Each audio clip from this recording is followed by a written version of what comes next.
আল্লাহ সন্তুষ্টি। আমার আল্লাহ যদি আমার উপর সন্তুষ্ট হয়ে যায়, আমাদের আর কিছু লাগে? আর কিছু লাগবে? এটাই তো আমাদের এক্সপেকটেশন, এটাই তো আমাদের কামনা বাসনা, এটাই আমাদের ইচ্ছা যে আমার আল্লাহ আমার উপর সন্তুষ্ট হবেন। এটা হচ্ছে পরিপূর্ণ স্তর রিজিকের। এটা যে পায় তার আর কিছু লাগে না। এবং এটা মানুষ নিশ্চিত হতে পারে যখন সে দুনিয়ার জীবনকে শেষ করে আলামুল বারজাখের দিকে যেতে শুরু করে।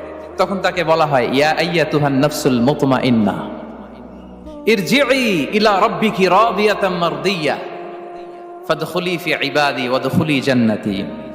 হে প্রশান্ত আত্মা, হে প্রশান্ত আত্মা,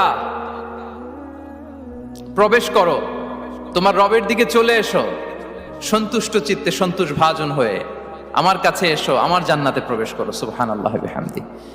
এই দুনিয়া ছেড়ে যখন আমরা যাব, তখন যদি এই অ্যানাউন্সমেন্ট